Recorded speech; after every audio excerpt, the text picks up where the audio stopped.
दुनिया का सबसे बड़ा और गहरा समंदर पैसिफिक ओशन है और ये तकरीबन 165 मिलियन स्क्वायर किलोमीटर पर फैला हुआ है।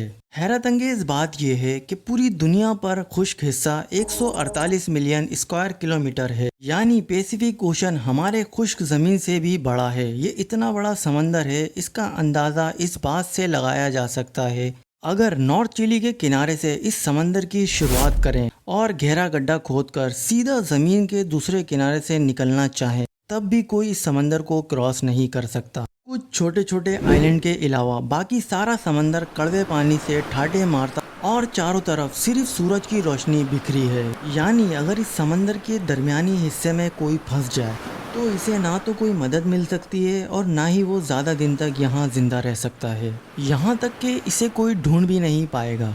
लेकिन मिलिए इस शख्स से जो अपनी छोटी सी बोट पर इस पैसिफिक ओशन पर गुम हो गया था, बल्कि कुछ दिनों के लिए नहीं बल्कि पूरे 438 दिन तक के लिए। इस शख्स ने एक्सीडेंटली ऐसा वर्ल्ड रिकॉर्ड बना लिया जिसे कोई भी अक्लमंद इंसान इस वर्ल्ड रिकॉर्ड तोड़ने का मुकाबला नहीं करना चाहेगा। समंदर पर पूरे 438 दिन गुजारने वाला जोस सल्वाडोर अल्विरंगा नाम का ये शख्स आखिर इतने दिन बगैर किसी हिफाजती इकदाम के कैसे जिंदा रहा और इतने दिन तक इसने क्या खा पी कर गुजारा किया, ये बात जानने के लिए 2012 में वापस जाना पड़ेगा। जोस मेक्सिको का एक माहिर फिशरमैन था। ये समंदर से मछलियां पकड़कर मार्केट में बेचा करता था।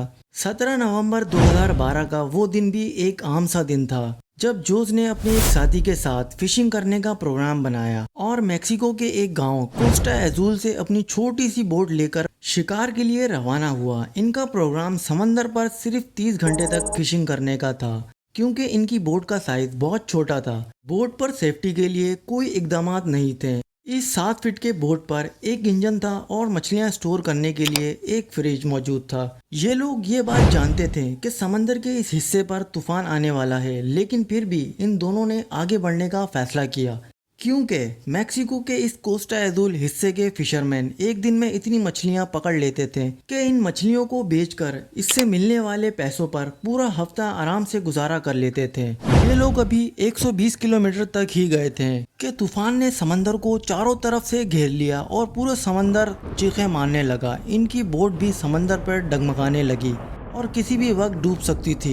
ये लोग अपने घर से सिर्फ 3 घंटे दूर थे, इसलिए उन्होंने समंदरी तूफान देखकर वापसी का इरादा कर लिया ताकि अंधेरा होने से पहले सही सलामत अपने घर वापस पहुंच जाएं। मेक्सिको के साहिल से 24 किलोमीटर दूर थे और मेक्सिको के पहाड़ इनको साफ नजर आ रहे थे। इन लोगों को लगा था कि ये लोग बाआसानी घर पहुंच जाएंगे, लेकिन फिर इनकी बोट की मोटर खराब हो गई और इनकी बोट पर पैडल तक नहीं थे जिससे वो पैडल चलाकर किनारे तक पहुंच जाएं, और ना ही लाइफ जैकेट थी जिन्हें पहनकर वो किनारों तक पहुंच जाएं। तेज तूफानी हवाएं और चीखें मारता समंदर इनकी बोट को वापस पीछे की तरफ धकेलना शुरू किया।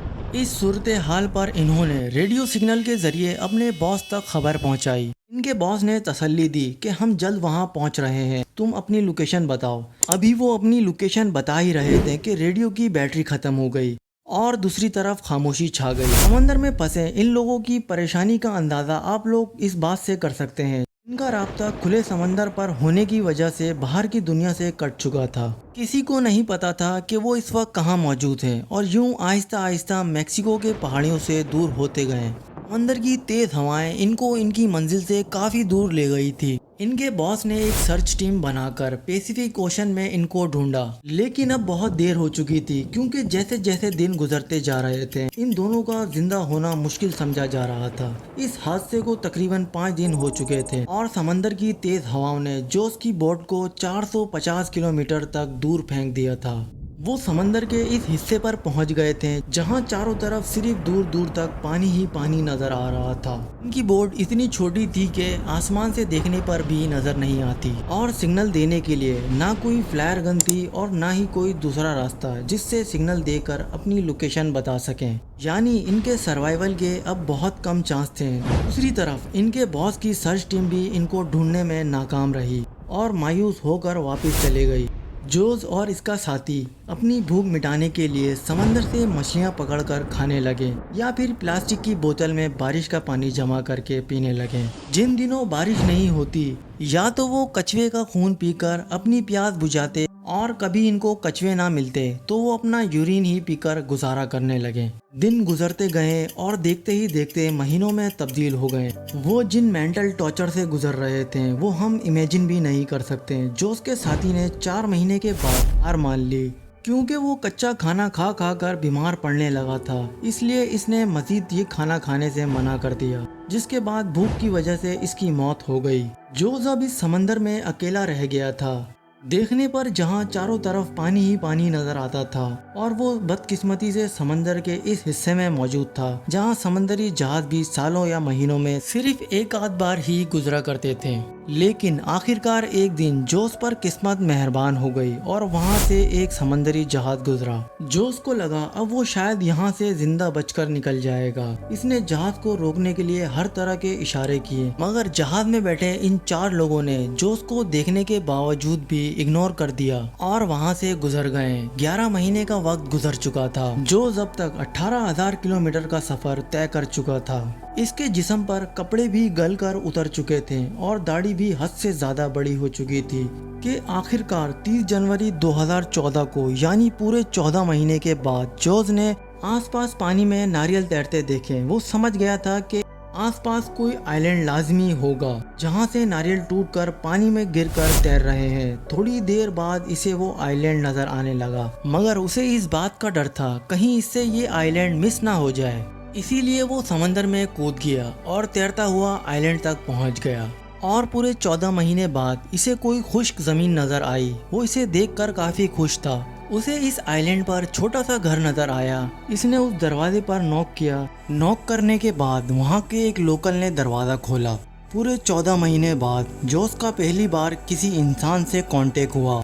इसका ये सफर इतना लंबा था, इसका अंदाज़ा इस बात से लगाया जा सकता है वो मज़ीद 240 दिन तक सफ़र करता तो दुनिया के दूसरे कोने यानी मैक्सिको से फिलिपाइन तक पहुंच जाता। लेकिन इस छोटे से जजीरे पे उतरने की वजह से इसकी जान बच गई, जहां से इसे बचा लिया गया। घर पहुंचने के बाद इसने अपने इस खौफनाक और लंबे सफ़र पर किताब लिखी, लेकिन इसके साथी के घर वालों ने इस पर इल्ज़ाम लगाया कि इसने अपने साथी का कत्ल करने के बाद इसे खुद खा लिया, जिसकी वजह से जोस पर $1 मिलियन का जुर्माना लगा। मगर सच्चाई क्या है?